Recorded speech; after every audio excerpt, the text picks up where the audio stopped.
This is a Play Your Way Network presentation. Get the full story at PlayLifeYourWay.com. In a world where comics, movies, games, rumors, and Kardashians come at you 24/7, three champions will rise to defend you from wasting precious time, money, and emojis. BK, Nate, and Derek will show you how to do it. The Player Way.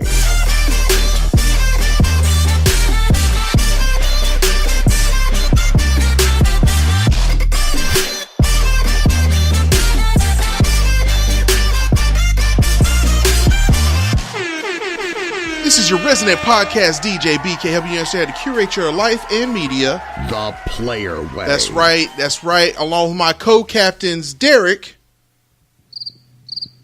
and Nate. All right. Well, I guess I'll be doing this one by myself.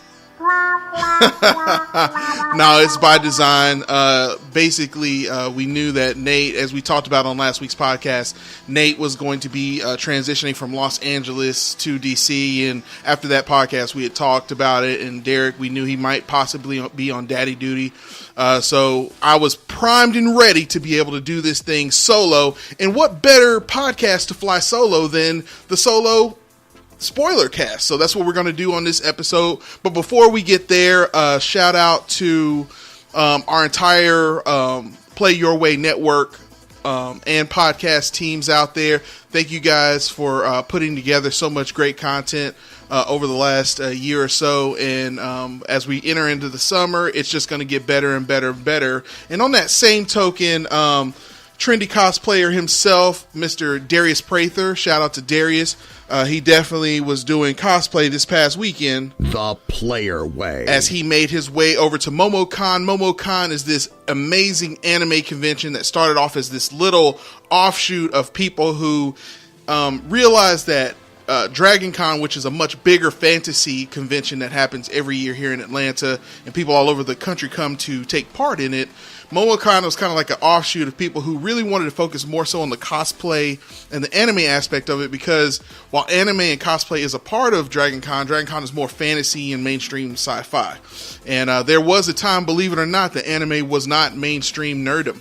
So over time, as anime has grown and become more of a crossover thing, and Instagram has blown up, and you got all kinds of cosplay models, sex sales, MomoCon is growing and getting bigger and better. And Darius got to be a part of that as part of the press team. Special thanks to MomoCon for allowing us to attend that thing and send one of our representatives. He had an amazing time. He ended up cosplaying as Killmonger. He did some other cosplay. His girlfriend did Storm. Shout out to Gabby. She also did an amazing Maleficent. So definitely, we don't just talk about cosplaying and nerd and repping for nerd culture on a week-to-week basis. We actually do it the Player exactly Way. We kill that thing every single time. Yes, exactly. Powering me up and giving me extra life. Yes, Darius was giving me all kinds of life, him and his girlfriend doing those amazing cosplays. And on top of that, what gave me even more life was when Darius sent me an amazing little nugget, a scrumptious little nugget that I'm going to play for you right now. Hi, I'm Christopher Sabat, and you're listening to the Player Away podcast. Thank you. Exactly. That's Christopher Sabat. He is the voice of Prince Vegeta, and he's also the voice of the Namekian himself, Piccolo. Christopher Sabat, thank you so much for doing that. You definitely gave us the plug. The Player Way. On top of that, Chris Rager, who also plays Hercule on DBZ, he was also there at MomoCon. All kinds of gaming companies, world-famous cosplayers, anime producers and voice actors. If you didn't get to go this year, definitely stay up on it. Now that we're starting to work with MomoCon, we're going to keep you up to date on what's the happenings of making this thing happen every year, and we'll definitely help you get going. Who knows? Maybe you'll get to see the Playway podcast at that. And speaking of conventions, before I move on, Darius, the trendy cosplayer himself, he's got a convention coming up in October. It's called NotaCon. It is an amazing convention that is about everything that you love about nerdom without trying to build it up and make it something that it's not. Hence the name, Not a Con. Definitely the Playaway Podcast will be represented there. Our brothers from over there at Weekly Games Chat will also be there. So definitely keep up to date. We'll probably have Darius on the podcast at some point to talk about that. But definitely we need to be moving on to the next thing because we got some exclusives for you. The Player Way. Exclusive. Now, I know it doesn't sound too exclusive, but I did want to talk about what I've been up to this week. My life ended up becoming a little bit of a noteworthy thing because two things happened. One, the hurricane.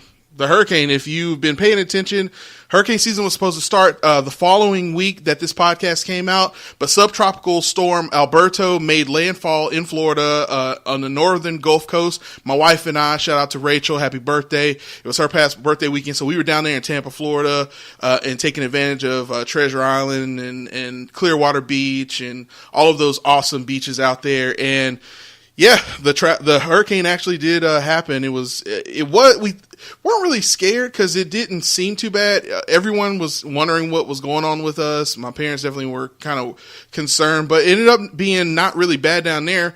It was actually worse when we came back here into Atlanta. The weather was way worse. Like it seemed to be way worse. All of the car accidents were happening. 575. 285 coming back in. Rachel was super nervous driving back in. She ended up having to drive because while we were down there, one thing that did happen is there was a lot of sand and dust being kicked up because of all the wind, and I ended up getting some dust in my eye. So my left eye was pretty much out of commission. I drove over halfway up to Georgia, got us to the Georgia line, got us a little past that, and Rachel realized that my eye was definitely suffering. I knew I had to do the podcast a little bit later, so she took one for the team, drove for that, and she definitely got us home. The Player Way. She definitely did. So shout out to Rachel. Definitely give you some adulation on that. Yeah, that's right. Give it up to her. That's right. Shout out to her. But yeah, it was definitely a great weekend. And speaking of great weekend, Autobots did unite as I was down there. Karan Nanjia, or you can call him Keith.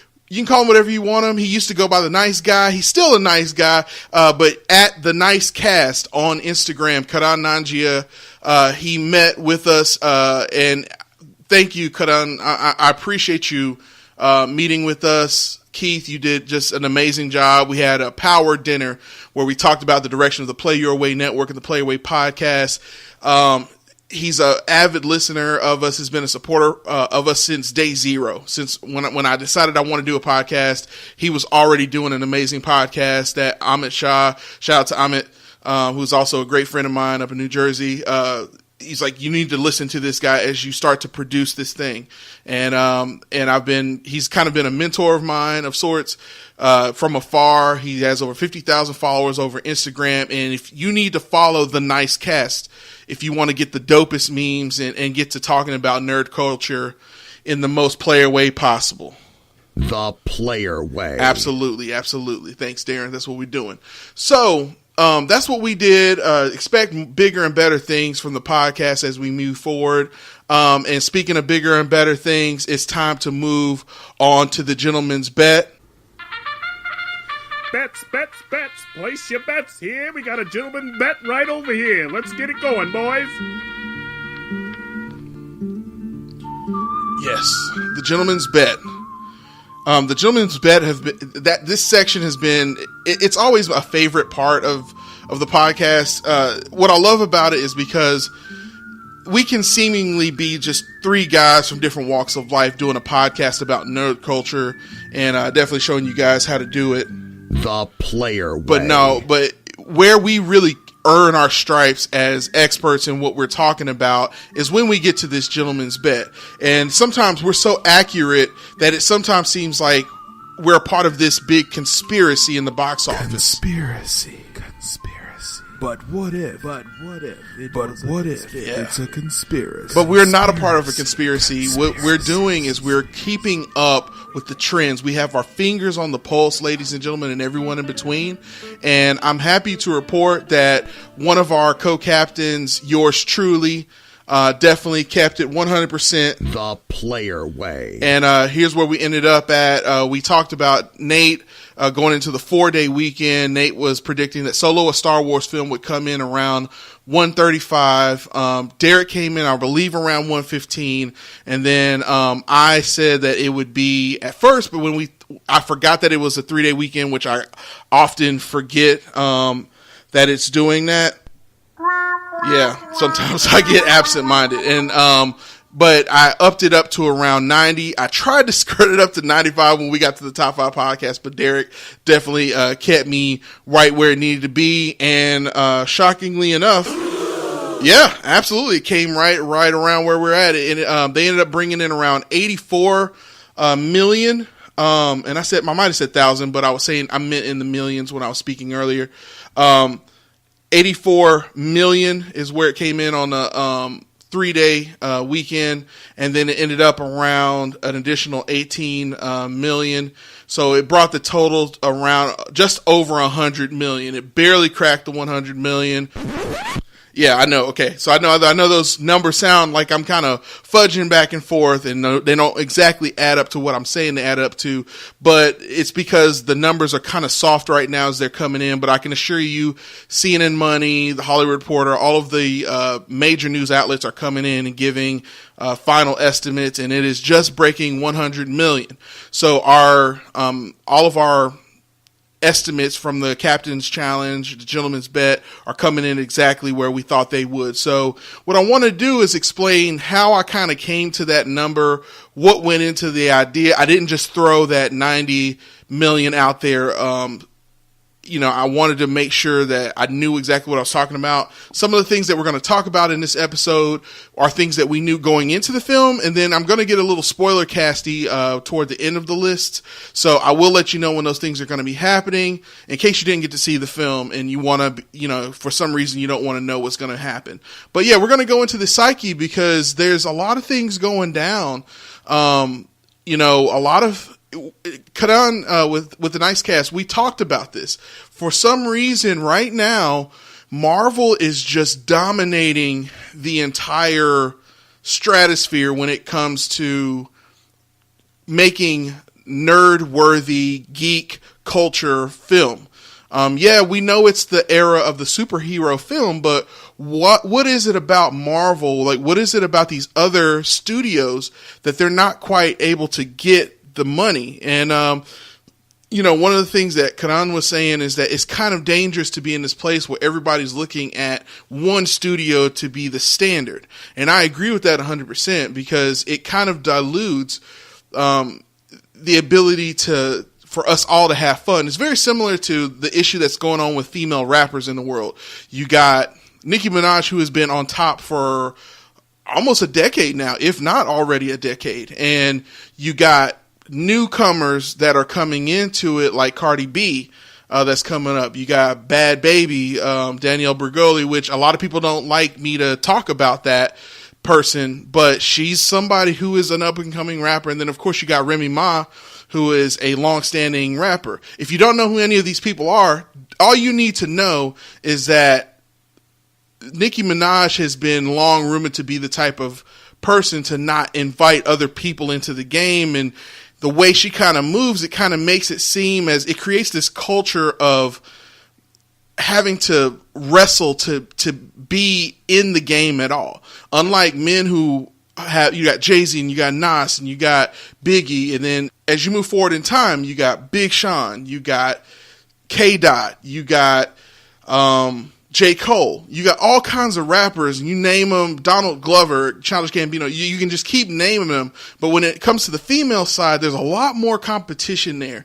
And so you got this environment and this phenomena of people saying, how come we can't have more than one really awesome rapper on the female side at a time? And much like that's very much mirroring what's going on the comic book nerd adaptation side. You can't have another sci-fi film, fantasy film do well. Power Rangers came out and didn't do so well.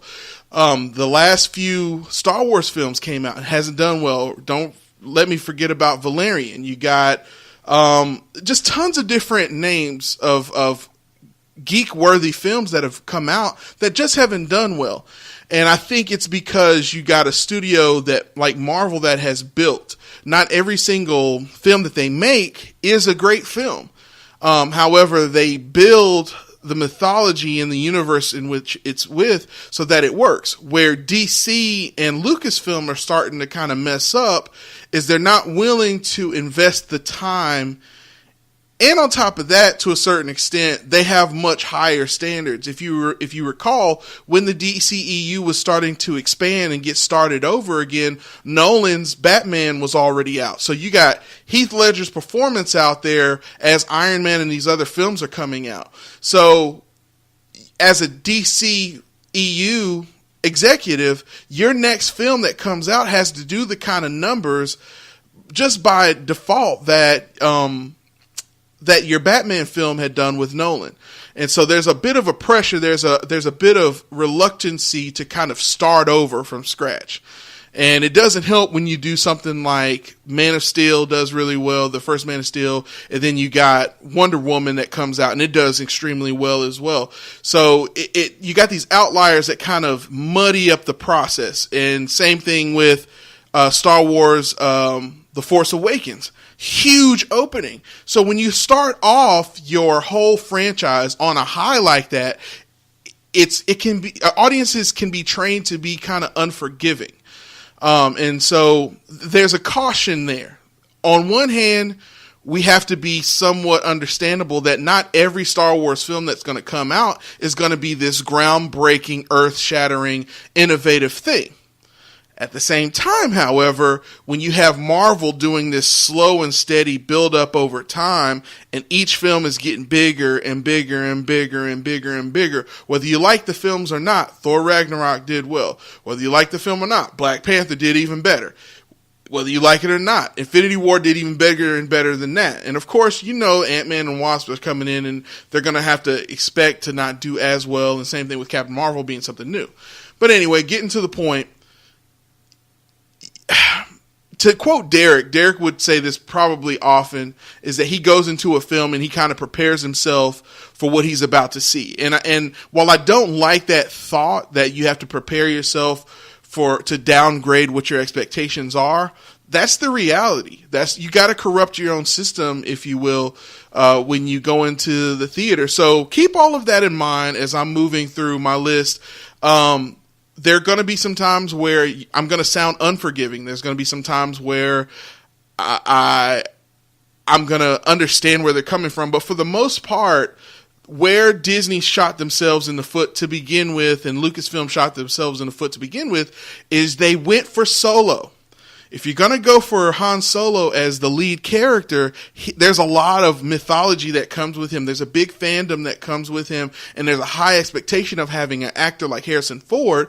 This is Indiana Jones, man. This is Blade Runner. You know, this is Clear and Present Danger. This is the guy who we're expecting to hear how this character, who is almost synonymous with the beginning of Harrison Ford's career, that's the expectation. So while I understand that some people may have the argument of, okay, well, you got to quell your expectations, I don't know about that, man. I mean, this is Harrison Ford's baby, you know? So whoever you cast to do this thing, they have to be at that level. So my number one point has to do with the cast of Solo, a Star Wars film. Again, this list is about why this film didn't do nearly as well going into this 4-day weekend where it should have made a killing. Okay, so you got two leads without mainstream noteworthy resumes. Okay, now people are going to say, "Wait a minute, that's the Khaleesi, man. What are you talking about?" Bitch, what? I know. Relax, man. I'm not trying to mess with you there, but understand, I'm a big Game of Thrones fan as well. And if you go to IMDb, I challenge you to do it as you listen to this podcast. Look at Emilia Clarke's resume. The only big film to note that she's done that's had a critical success has been the Game of Thrones franchise. And in my opinion, Emilia Clarke isn't even the strongest actress on that show. Okay, the Khaleesi persona, the way they make her up, the dragons, the pomp, what they put her in really sets the stage for how that character needs to go. Emilia Clarke, don't get me wrong, she does a great job of the vulnerability side of things with that character, and doing a great job with the idea of who she's supposed to be. And as she's growing as an actress, her confidence of playing that Khaleesi and that Queen of the Andals, it's growing. And so she's getting better. I saw a really strong performance out of her at that big meeting of all of the kings and queens at King's Landing. So, she's getting there, but she's not quite there yet. She's not someone who they can really base things on right now. Charlie Hunnam is someone we talk about a lot on this show as well. He had an amazing career with the game, not the Game of Thrones, but with the Sons of Anarchy franchise. But he has also had a trouble going over to the silver screen. He's not been able to pick the right parts and really make a career for himself. And Emilia Clarke, I see as a female version of him, albeit she's done a little bit better, but she has Terminator Genesis in her background, Me Before You, which I don't know anybody who's seen that. I haven't seen it. Okay. So that being said, you already have a point against you on attracting people to see the film because she's your lead actress. Okay. And on top of that, the character we don't know anything about either. So we're not getting much strong points there on selling us. Then you have the lead actor heading in who is going to be playing the man himself, Han Solo, Alden Ehrenreich. And Alden Ehrenreich, he made his film debut in Francis Ford Coppola's Tetro. Yeah, I don't know that film either, and a lot of other people don't know what that film is either. So he was in Beautiful Creatures. If you know, that was a bit of a teeny bopper film that was really popular around the time of Twilight and all of those things coming out. So he hasn't really made a huge splash himself. So these are the two actors that you choose to lead your franchise, not lead your franchise, but lead the next iteration of your franchise. Not necessarily the strongest approach there. You're going to expect a little dip there. So already heading into the gate, if you expected Solo, a Star Wars film, Solo, a Star Wars story to make 150 million, you got to take maybe 10 to 15 off right there because you don't have the lead actors. Luckily, they had Childish Gambino come through, and he has started doing some really good things.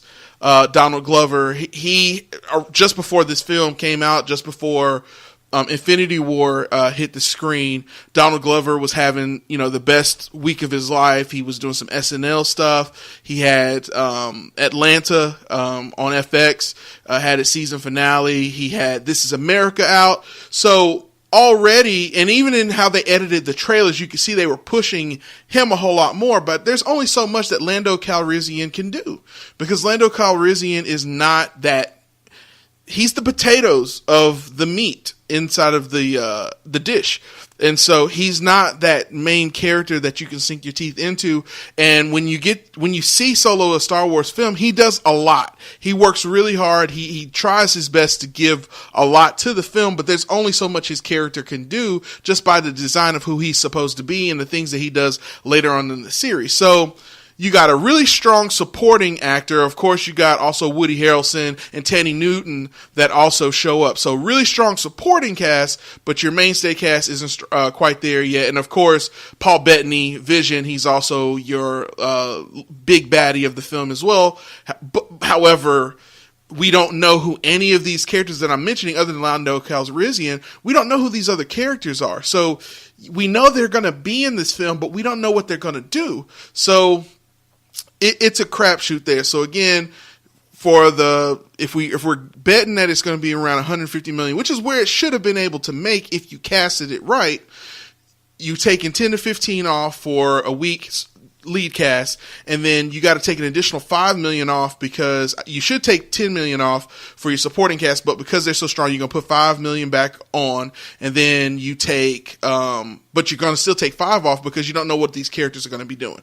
So already starting at 150 million, we've already taken around 20 million off. Okay, so we're down to 130 million as we stand. So this is right around the area where Nate was going to be at. So that's where Nate's opinion leads off. Okay, and that's where his invested opinion was, and I can understand why he thought that would be where we're at. So heading in, number 2, no fanfare. What do I mean by no fanfare? The opening crawl says a lot about a Star Wars film. That is the fanfare. Bum, bada bum, bada bum, bum, bum, bum, bum. You know, you're ready to see a Star Wars film.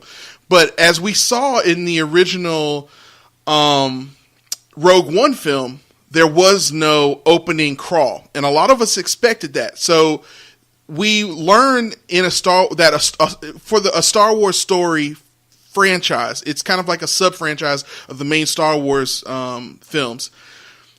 Rogue One would be the first one. The second film would be Solo, and then of course we're going to have a third one that they could sell as a box set later on. These aren't those mainstay films. You're not going to have that fanfare. You're not going to get that chill bumps from when you were back in 1983 and you saw, Return of the Jedi. So there's something to be said for no fanfare, because it's not as exciting. That fanfare psychologically does something to you. It tells you that you're about to see something that is special.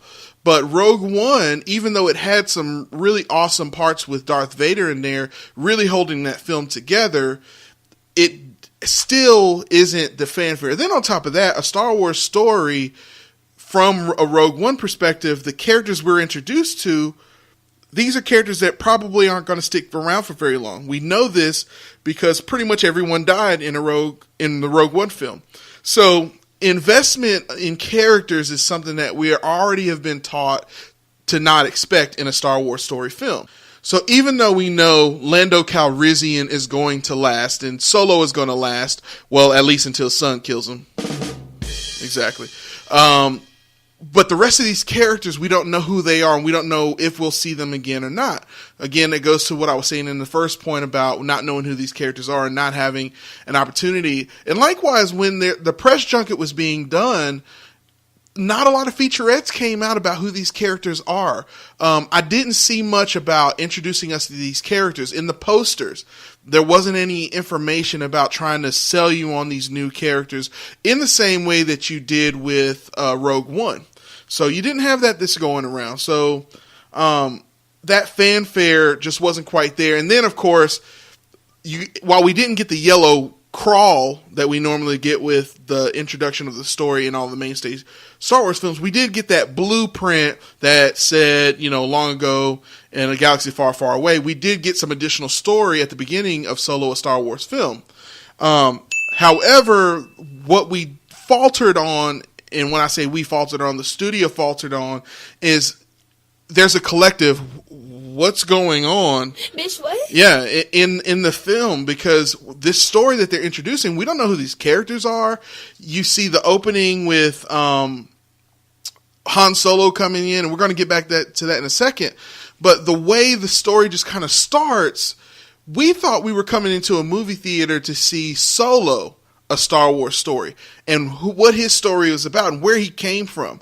In the beginning of this film, not only is there no fanfare, but we are immediately shown that this is not the film we thought we were looking for. Hey, get it? These are not the droids that we were looking for? I tried. Anyway. All right, so there you go. So already right there, without that fanfare, you're not going to have those people, those mouthpieces, those early adopters that are coming out on that Thursday night showing, those Friday night showings.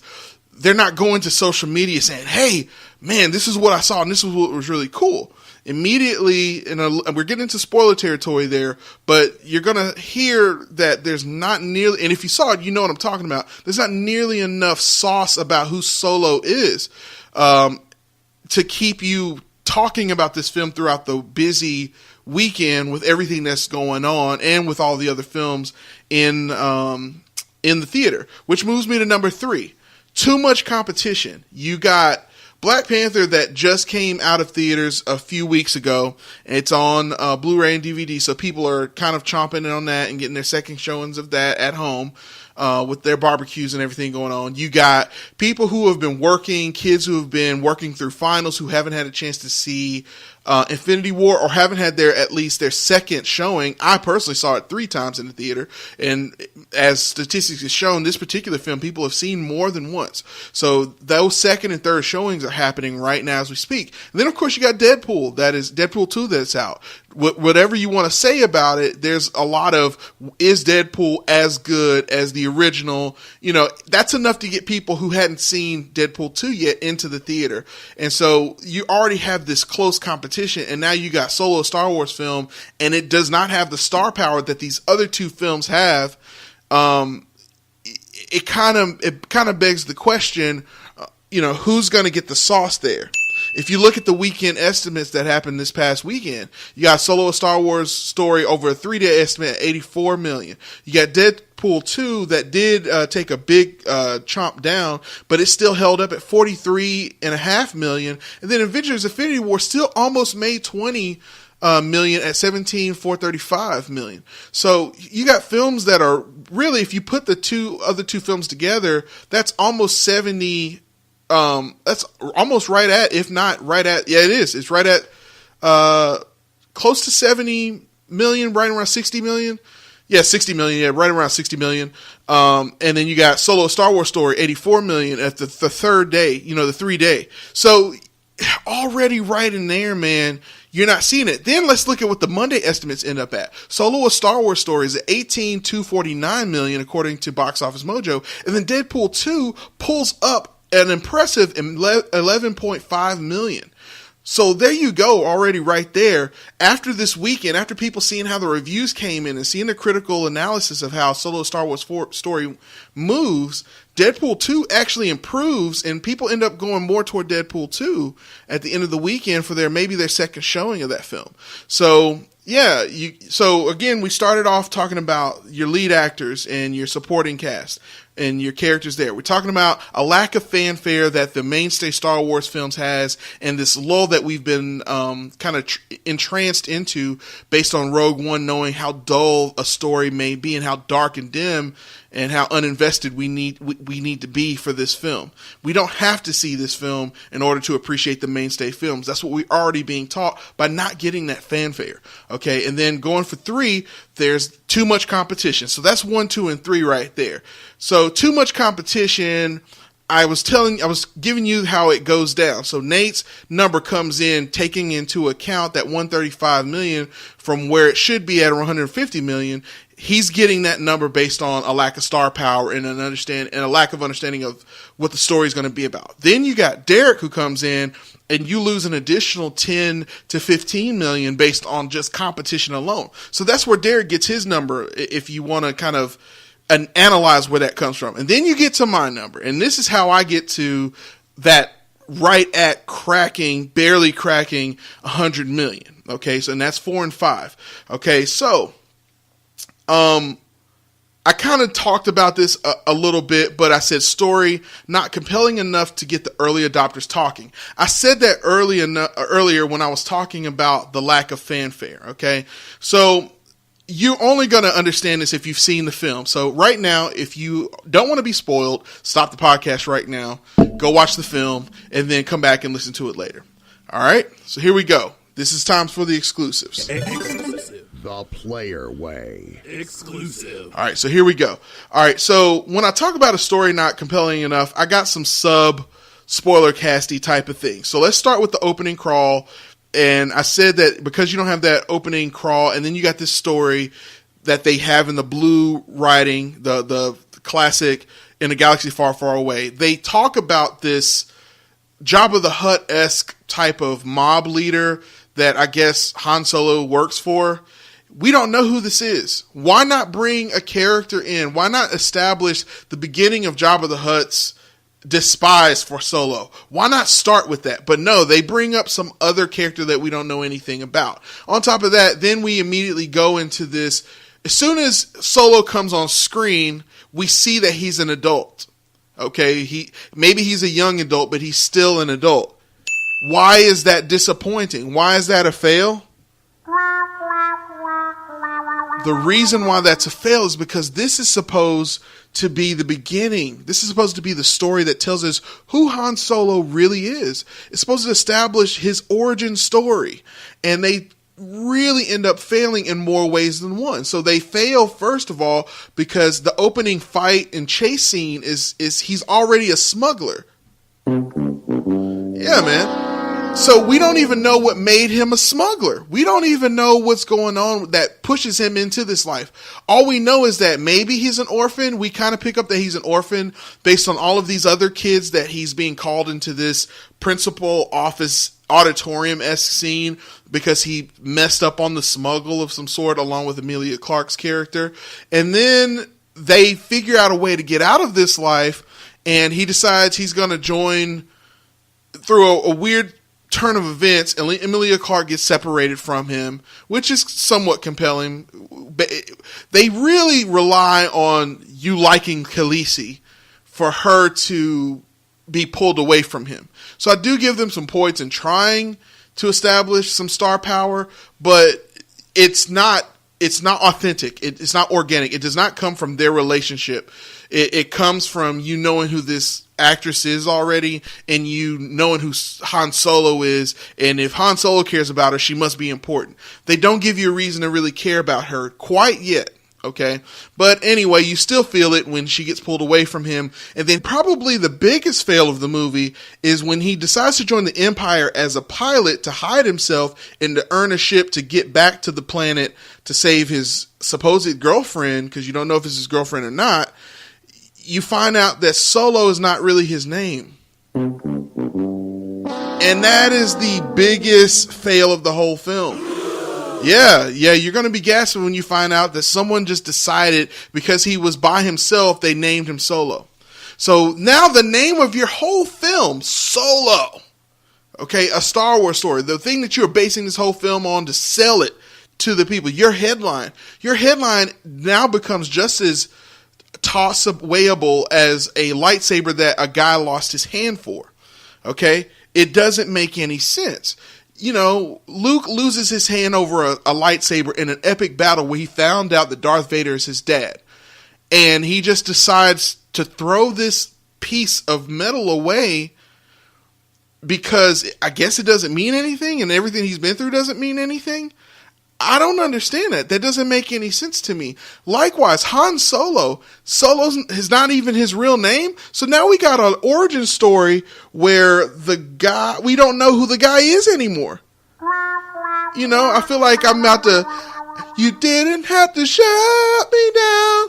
Now you treat me like somebody that I used to know. Like, I don't know you. I don't know who Han Solo is now because I don't even know what his real name is. It's too many questions. Like Edward Nygma in Batman Forever. Shout out to Jim Carrey. It's too many questions. It raises more questions. So this film just raises way more questions, and it keeps going. More questions than it absolutely needs to. Like, you get a Darth Vader. Well, she's not quite a Darth Vader character, but you get like a bounty hunter type character that we've gotten in many films before, and you don't know who this is, and you don't know why you should be afraid of this person, and it's kind of predictable what she ends up doing, but there's just so many questions being raised in this film. And in an origin story, you're not trying to set up a bunch of questions. It's a prequel. You're supposed to be answering questions for people who had questions all along. So just based on that alone, it's a disappointment. Okay, so that's going to knock it down to 5 million there because people, you're not learning anything new about Han Solo. No one is going to recommend that you see this film so that you really understand what Han Solo is about. In fact, you learn more about every other character in this film than you learn about Han Solo himself.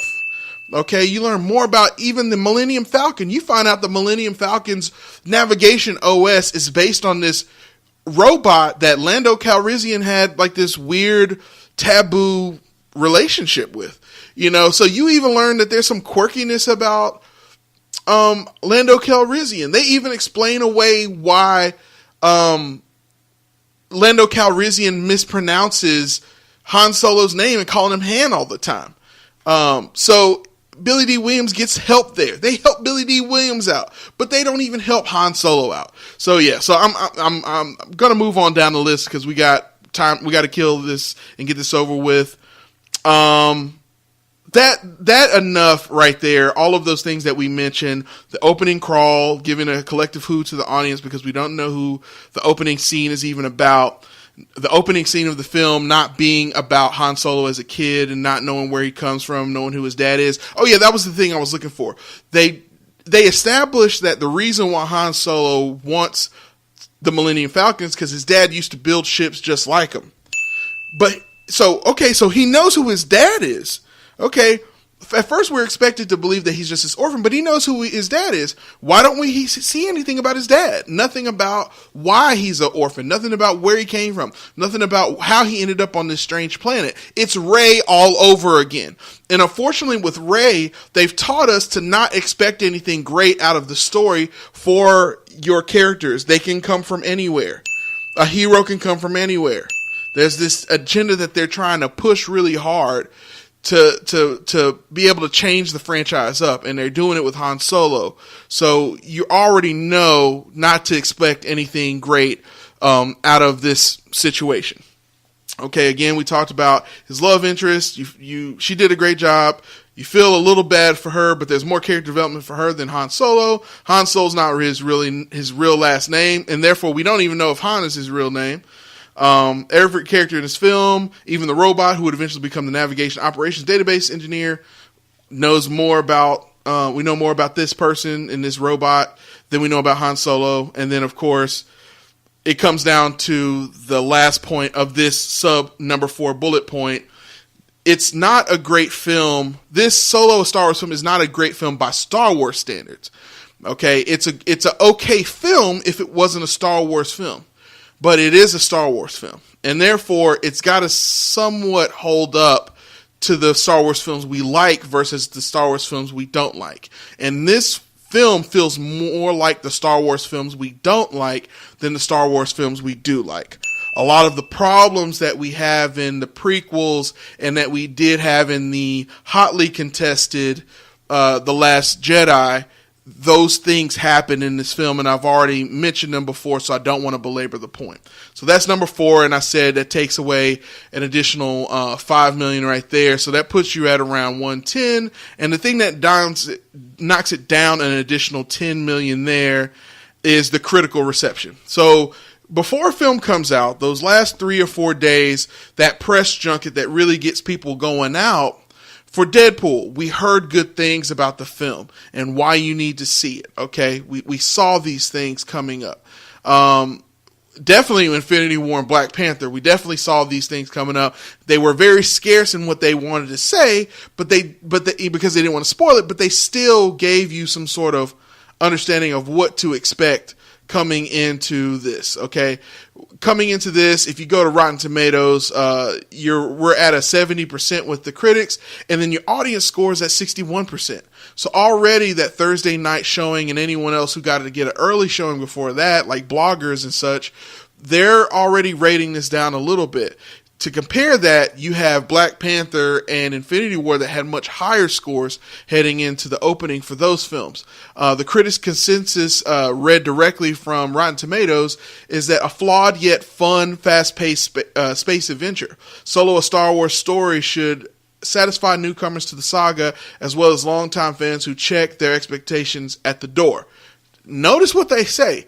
A flawed yet fun. Okay, so it's a fun movie, but it's got some problems. And then on top of that, check your expectations at the door. Shout out to Derek. This is something that Derek was talking about, that when he goes into films, he expects things to kind of be downgraded a little bit in certain cases. So that tells you right there that even the critics are downplaying what their expectations should be about the film. To read you some of the things that were reported as this film is coming out.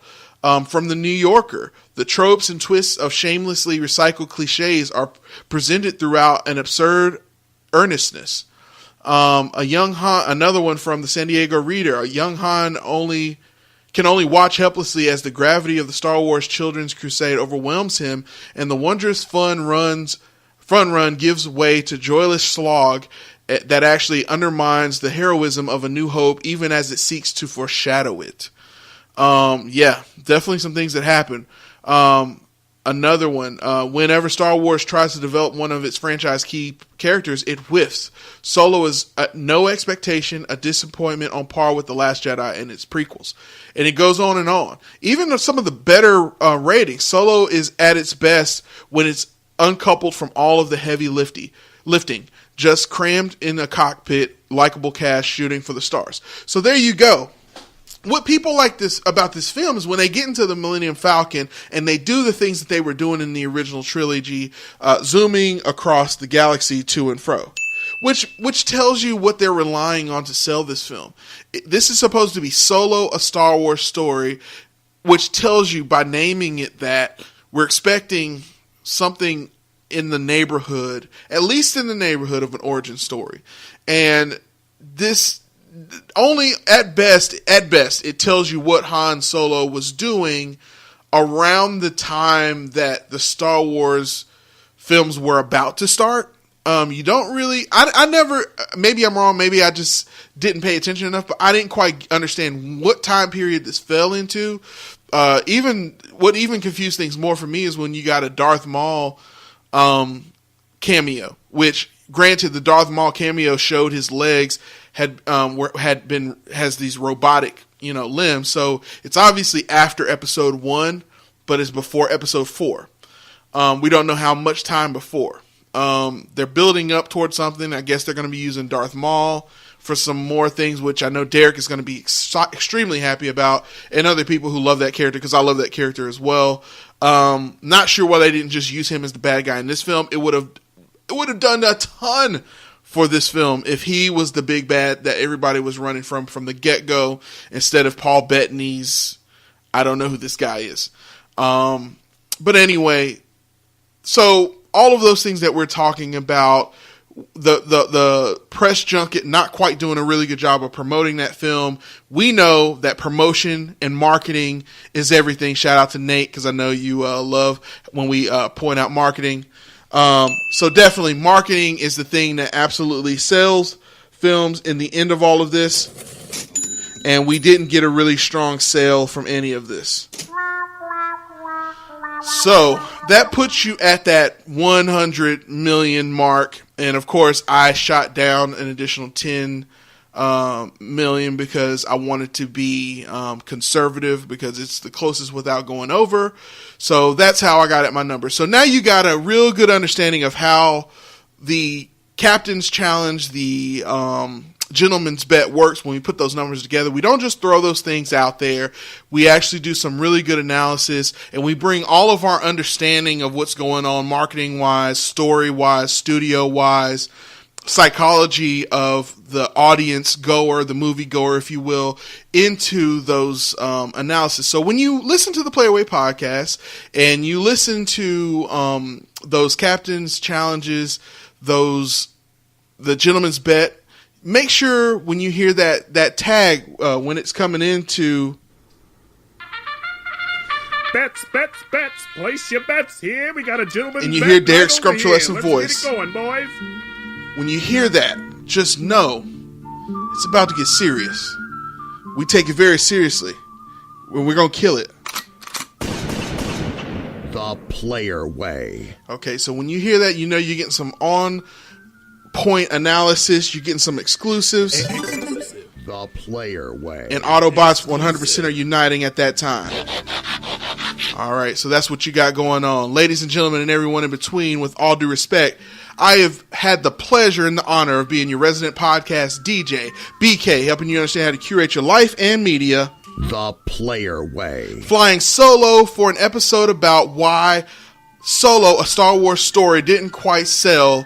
I have been that guy, for lack of anything else to say. But ladies and gentlemen, everyone in between, if you love what we talked about on this episode, you can always go on iTunes or whatever your preferred podcasting solution is. Go on there and give us a rating and let us know what you think. Even if you don't like what we did, give us some feedback so we can improve. And definitely, if you want to follow what we're doing, go on Instagram. I'm making dope memes daily, okay, and giving you the most scrumptious of geek culture represented. The Player Way. At Player Way Podcast on Instagram.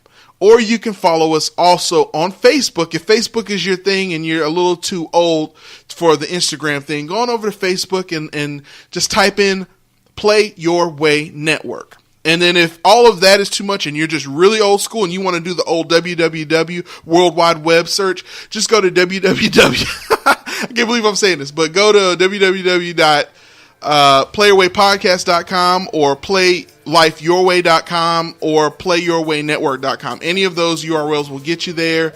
But until next time, no matter what paths you take or what action you decide to follow, just make sure you're doing it The Player Way. We'll see you next week.